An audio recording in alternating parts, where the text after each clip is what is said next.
I'm Tim Herrera with the Sacramento County Office of Education, here with another Teacher of the Year profile. We have with us now Ben Torrecampo, who is Teacher of the Year for the Robles School District. Thanks for joining us. Oh, thank you. Tell us a little bit about yourself first, Ben. Tell us where you teach and what you teach. Okay, I've taught at Robles School for 9 years, and I teach 5th grade multiple subjects. Robles School has more than 400 diverse students, and my class, I had 30 of my own students in addition to 8 students that I adopted from a combination class and 1 from a special day class. So I had 39 students. It was, I thought it would be challenging, but it turned out to be, it ran very smooth, and enjoyed teaching 5th grade because of the emphasis on science. So. Well, tell me about the additional students that you did, you said adopt. Why did you do that? What was the reason there? Just to help out the combination class, so they would be exposed to all the science, because again, 5th grade has that emphasis on the science. It's an extra START test they have to take at the end of the year for the START test. Mm-hmm. And so if I can get everyone together instead of having to teach it twice, I thought it was more beneficial for the students. So. And what have you found out? It's just amazing, amazing results, because the students wanted to work, the students wanted to be there, and they produce excellent results because of their motivation to work. So. Now, how many years have you taught at Robles? 8 years as a regular teacher, 4th and 5th grade, and my first year as a substitute there. Okay, so you've been in the community for a while. So yes. What's it like working in a small school community where you've got siblings coming up and you get to know the families really well? It's welcoming. The parents come, they always drop by and they tell me, give me stories about how they used to go to school there and attend there, and their grandparents. So it's an old school that dates back in the early 1900s. So it's fun. It's a lot of fun. So in that type of environment, you get to establish some really good relationships with the students' families. How important is that for a teacher to have those kinds of really strong relationships? Oh, that is absolutely key to one of the successes in reaching out to the families. If you know the families, the students tend to work a lot harder. The students, they want to be there, and they know with just a simple phone call, if they start to slide in their grades or their behavior, then you know that you're going to make that call, and it just makes your life a lot easier when you have that connection with the families. And when you have to make that call, it's difficult, but it's something that a teacher has to do. That's right. It's difficult, but at the same time, it can improve their grades in the future, and makes your classroom run so much easier in the future also.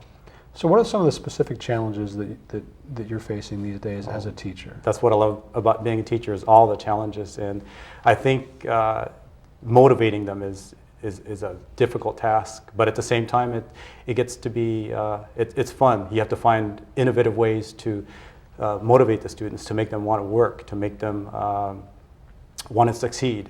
And so we always practice the 3 Ds of success, which is desire.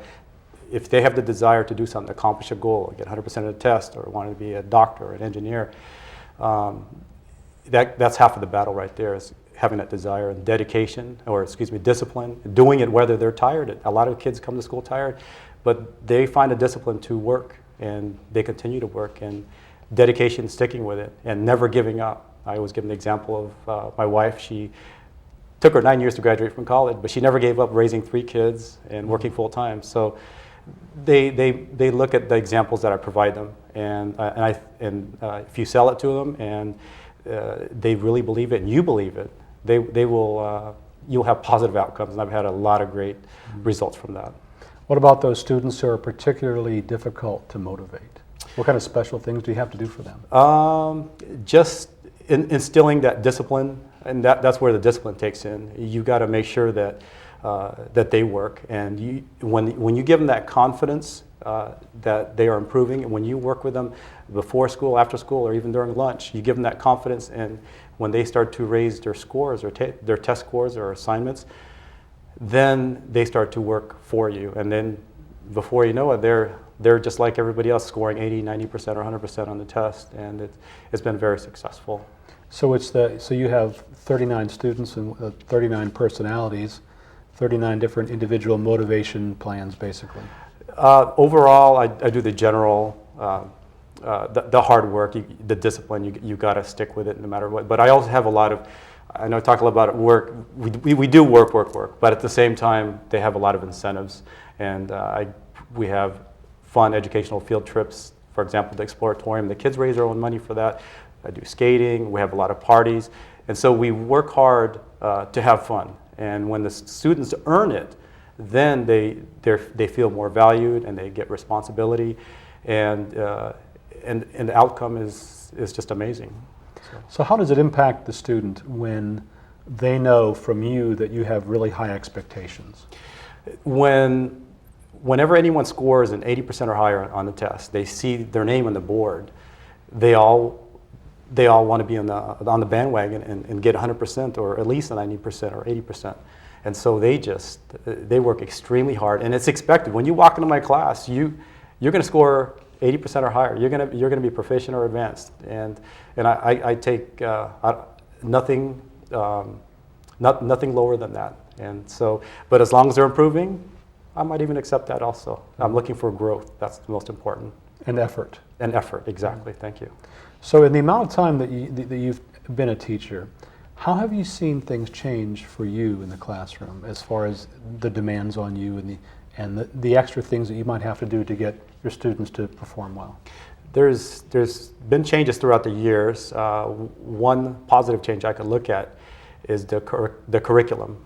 I had a student come in a couple years ago, 2-3 years ago, and I asked him, what could I do to improve my teaching, or how can I prepare you for the middle school years?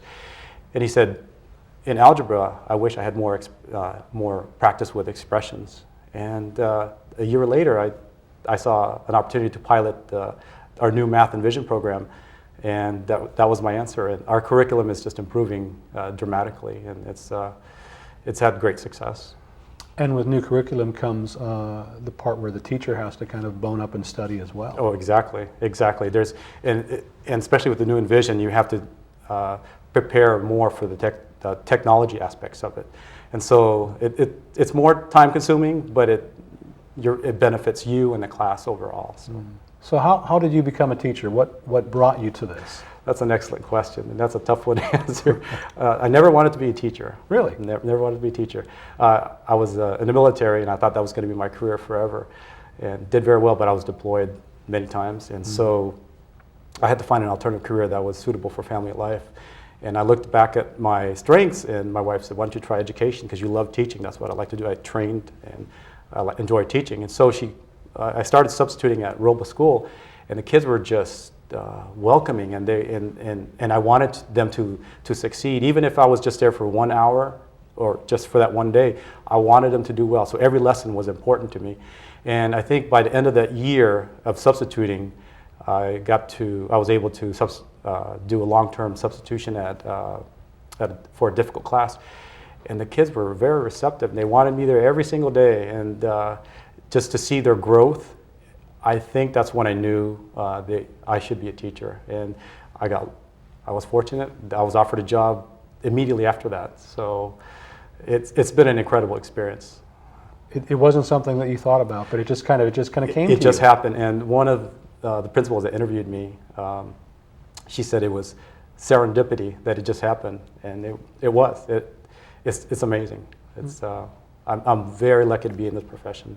So what do you say to those folks who are considering teaching as a profession to consider it? If you want to make an impact, you want to make a difference in one child or a dozen kids or hundreds of kids, and make a difference in this world, and just to help one student brighten their day or brighten their future for the rest of their lives, this is the job to have. It's undescribable when you see kids succeed, when you see them falling behind, and then their grades just improve throughout the year. And it's an incredible experience, just like jumping out of an airplane. I'm sure there are some similarities, that's for sure. Well, we appreciate your time, and we congratulate you on the award you've received. We've been speaking with Ben Torrecampo, who is the Teacher of the Year for the Robles School District. Thanks for joining us. Thank you for having me.